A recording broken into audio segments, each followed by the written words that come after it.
Assalamualaikum warahmatullahi wabarakatuh. Apa kabar sahabat Kualitras? Jumpa lagi dengan saya Sam Anggraito. Mudah-mudahan dalam keadaan sehat walafiat. Amin ya robbal alamin. Sahabat Kualitras, hari ini kita beruntung kedatangan seorang tamu, seorang ustadz, yaitu Bapak Ustadz Haji Sutarjo SH. Sahabat, beliau baru mengalami kedukaan. Istri beliau yang sudah puluhan tahun meninggal, sahabat. Nah, kita mau belajar sedikit tentang kehidupan bersama beliau yang baru saja mengalami, yang baru saja kehilangan istri tercintanya puluhan tahun, sahabat. Dan sekarang sudah sendiri.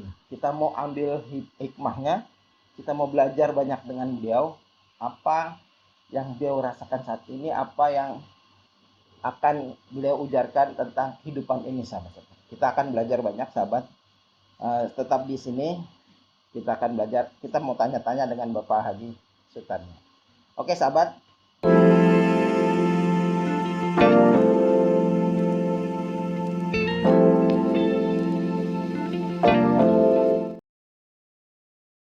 Assalamualaikum warahmatullahi wabarakatuh. Bismillahirrahmanirrahim. Alhamdulillahilladzi nahmaduhu wa nasta'inuh wa na'udzu billahi min syururi anfusina wa min sayyiati a'malina. May yahdihillahu fala mudhillalah wa may yudhlil fala hadiyalah. Asyhadu an la ilaha illallah wa asyhadu anna Muhammadan abduhu wa rasuluh la nabiyya ba'dah. Allahumma shalli wa sallim ala sayyidina Muhammad wa ala alihi wa sahbihi wa man tabi'ahum bi ihsani ila yaumiddin. Amma ba'd. Qala Allah Ta'ala fi kitabihil karim. A'udzubillahi minasyaitonir rajim. Wa ma khalaqtul jinna wal insa illa liya'budun. Faqala aidan alladzina asabathum musibah qalu inna lillahi wa inna ilaihi raji'un. Alhamdulillah, para sahabat sekalian yang menyaksikan video ini, mudah-mudahan kita semua senantiasa dalam lindungan Allah Subhanahu wa taala, senantiasa keberkahan dan kemudahan selalu ada pada diri kita dan senantiasa Allah memberikannya untuk kita. Pada kesempatan yang berbahagia ini patutlah kita bersyukur kehadirat Allah Subhanahu wa taala, yang mana dengan kesempatan yang baik ini di mana saja para saudara-saudara sekalian, para ikhwan, akhwat, bapak-bapak, ibu-ibu, dan saudara-saudara sekalian, insya Allah dengan komunikasi ini, dengan informasi ini, khususnya buat diri kami sendiri sebagai manusia yang dhaif, manusia yang penuh dengan kelalaian, kelupaan, bahkan mungkin kesalahan, dapat saling mengingatkan, saling memberi untuk hal yang kebajikan, untuk hal yang kemaslahatan. Karena sebaik-baik orang beriman adalah bagaimana dia mengerti dengan kesalahannya dan dia bersegera untuk bertobat kepada Allah. Orang beriman mengerti atas kesalahannya dan dia tidak menyia-nyiakan waktu untuk mencoba dan berupaya untuk memperbaiki. Itulah salah satu daripada ciri orang beriman. Sahabat sekalian yang berbahagia, tadi dari host atau pembawa acara mengatakan bahwa semua itu datangnya dari Allah, baik yang kita sukai maupun yang tidak disukai. Kematian, kesehatan, kesakitan itu semua adalah dinamika kehidupan yang mungkin setiap orang akan mengalaminya. Tapi bagaimana kita menyikapi kondisi tersebut? Bagaimana kita membuat sesuatu yang kondisi itu akan menjadi baik? Karena seorang beriman, apapun yang diberikan dari Allah yang merupakan takdir, itu senantiasa bernilai baik, bernilai maslahat. Karena cara Allah memberikan pelajaran kepada hambanya itu banyak cara. Jadi dengan kesempatan ini mudah-mudahan kita bisa memberikan suatu memberikan suatu informasi pelajaran buat diri kami sendiri dan juga saudara-saudara sekalian yang mungkin mendengarkan daripada apa yang akan kami sampaikan di sini. Mudah-mudahan bisa bermanfaat buat kita semua. Tadi dalam Al-Quran, di dalam pembukaan yang kami bacakan di mukadimah tadi, ayat yang pertama Allah mengatakan, A'udzubillahi minasyaitonirrajim. Wa ma khalaqtul jinna wal insa illa liya'budun. Mungkin sahabat semua tahu. Saudara-saudara, adik-adik kita mungkin itu hafal. Dan itu sering disampaikan oleh para kiai, ulama, ustadz, dan guru-guru kita pada saat memberikan suatu nasihat kepada siapa saja. Jadi kehidupan manusia itu tugasnya adalah beribadah. Karena Allah menciptakan manusia, makhluk, terutama yang di dalam ayat tadi dikatakan jin dan manusia, itu hanya untuk beribadah. Cuman terkadang manfaat atau pengertian ibadah yang kita pahami selama ini, itu sekedar sholat yang ada di rukun Islam. Syahadat, sholat, puasa, zakat, haji. Hanya sekedar itu. Tapi pemahaman daripada bagaimana kita memahami dari satu ayat yang lain dengan ayat yang lain, karena ada 6.000 sekian ayat dalam Al-Quran, bahkan setiap ayat-ayatnya itu memberikan makna dan hikmah tersendiri apabila kita mampu untuk menekuninya. Satu ayat katakan, wa ma khalaqtul jinna wal insa illa liya'budun. Dan tidak aku jadikan jin dan manusia kecuali hanya untuk beribadah. Kemudian kalau kita tarik kembali ke surat yang lain, Al-Asr katakan seperti itu. Wal asri, demi waktu, demi masa. Allah bersumpah dengan waktu. Kenapa waktu? Karena waktu adalah hal yang berharga sekali. Waktu adalah sesuatu yang berharga dan tidak bisa terulang kembali. Demi masa kata Allah, innal insana lafi khusr. Sesungguhnya manusia dalam keadaan merugi. Illal ladzina amanu, kecuali dia yang beriman. Wa amilus sholeh, dan berbuat amal soleh. Apa itu amal soleh? Amal kebaikan, amal ibadah. Wa tawassaw bil haq, senantiasa amal soleh dalam keadaan hak. Wa tawassaw bis sabr, dan juga dalam kondisi. Jadi di sini adalah dengan kita sebagai manusia yang kata Allah diciptakan hanya untuk beribadah, kecuali untuk beribadah. Jadi Allah tidak menciptakan manusia kecuali untuk beribadah. Jadi kalau manusia tidak beribadah, ya hilanglah fungsi manusia. Gitu. Nah, jadi secara singkatnya di sini adalah dengan kita beribadah, maka kita kembali dengan amalan Al-Asr tadi, bahwa manusia itu hakikatnya merugi kecuali kita beribadah. Bagaimana cara beribadah? Beramal soleh dengan kondisi hak dan sabar. Itu intinya seperti itu. Amal soleh tidak bisa diartikan hanya sekedar sholat. Amal soleh hanya tidak diartikan kita sudah mengucapkan dua kalimat syahadat. Bukan. Amal soleh tidak hanya melakukan puasa. Amal soleh bukan hanya zakat. Dan amal soleh bukan hanya haji yang 5 perkara itu dalam rukun Islam. Bukan. Amal soleh adalah seluruh aktivitas manusia. Sepanjang dia niat karena Allah, sepanjang dia beraktivitas niatnya ibadah, penuh dengan kemaslahatan, amar ma'ruf nahi mungkar, maka itulah yang disebut dengan amal soleh. Dengan frame hak dan sahabat. Karena tidak semua amal soleh disukai orang, harus sabar kita. Tidak semua amal soleh itu kita katakan benar karena kekurangan ilmu yang ada pada diri kita, tetap dalam qadirul haq yang datangnya dari Allah. Inilah barangkali dari segi ayat wa ma khalaqtul jinna wal insa illa liya'budun. Jadi berapa tahunkah kita hidup di dunia? Sebentar, lama, semata-mata untuk beribadah.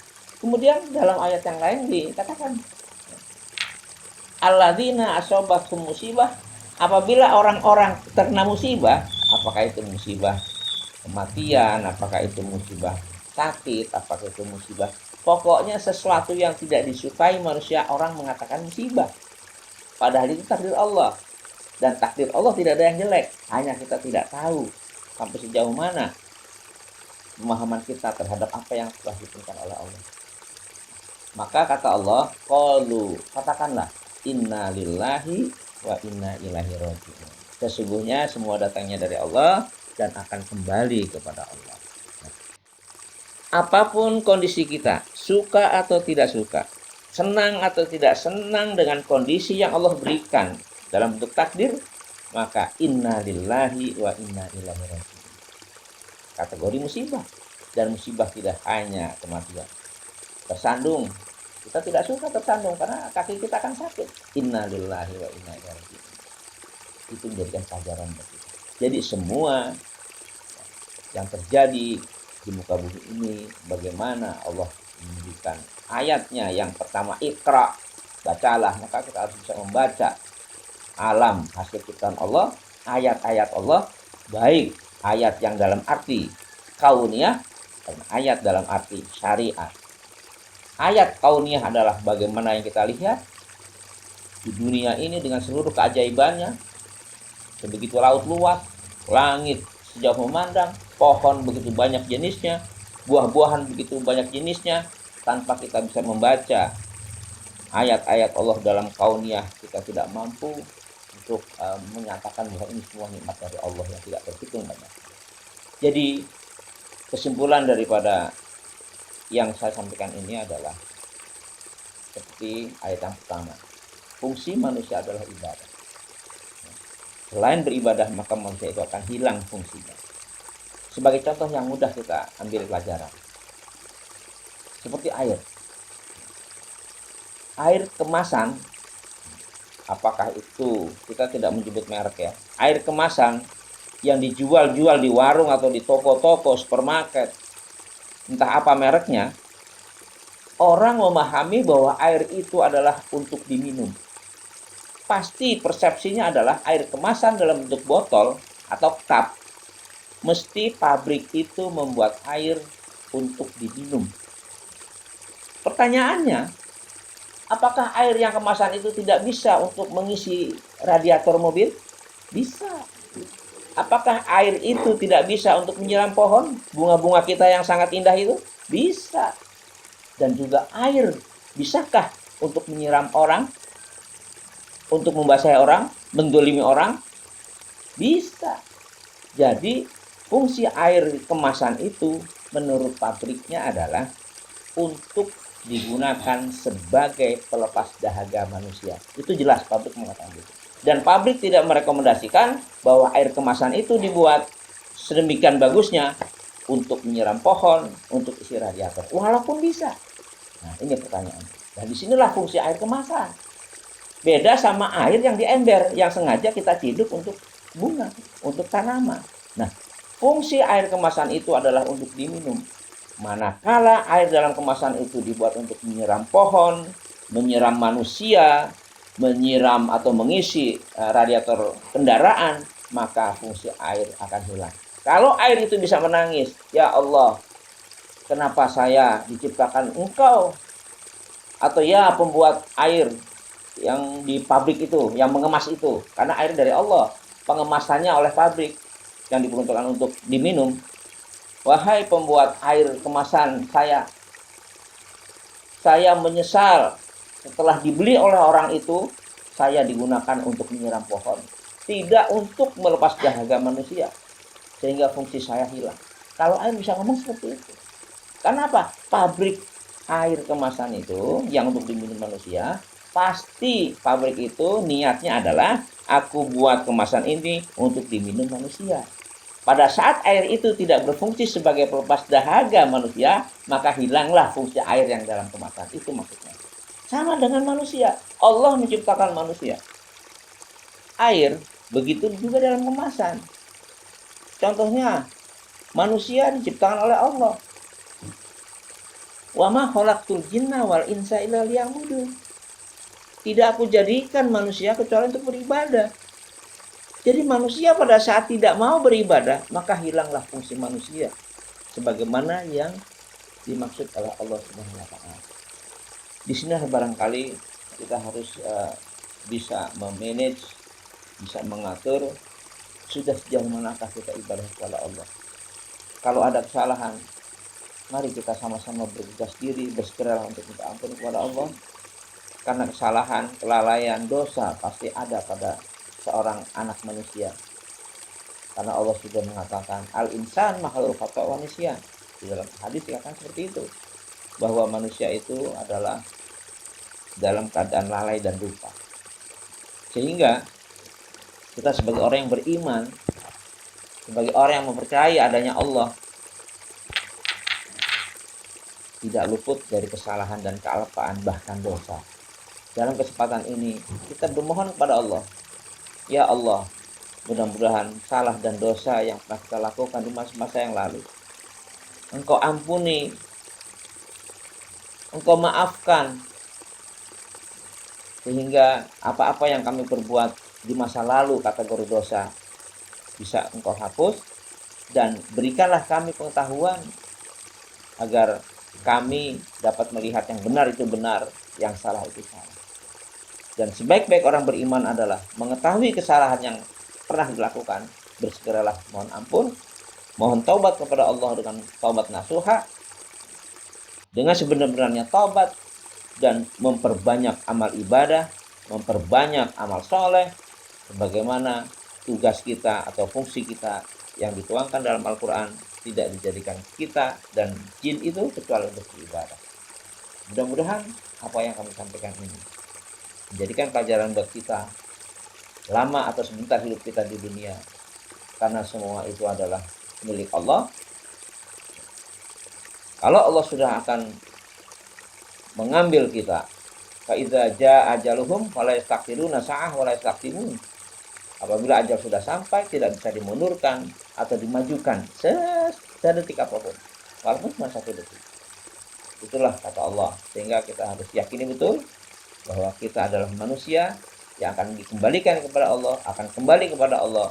Maka kita harus memiliki sesuatu yang bisa kita manfaatkan di yaumil akhir. Maka sebagai manusia, sebagai kesimpulan pada kesempatan kali ini, cukuplah kematian menjadi nasihat kita, peringatan kita. Cukuplah aset yang kita miliki adalah takwa. Cukuplah kesibukan kita adalah untuk beribadah kepada Allah. Baik beribadah dalam arti amal soleh, melakukan kegiatan-kegiatan yang maslahat, baik dalam bekerja, di kantor, di pasar, di mana saja, senantiasa niat karena Allah, dan kita beribadah semua lillahi ta'ala. Kalau kita lelah, jadikan lelah itu menjadi lillah, sehingga apa-apa yang kita laksanakan insya Allah akan mendapat ridho daripada Allah SWT. Maka kurang lebihnya mohon maaf. Subhanakallahumma wa bihamdika asyhadu an la ilaha illa anta astaghfiruka wa atubu ilaik. Assalamualaikum warahmatullahi wabarakatuh.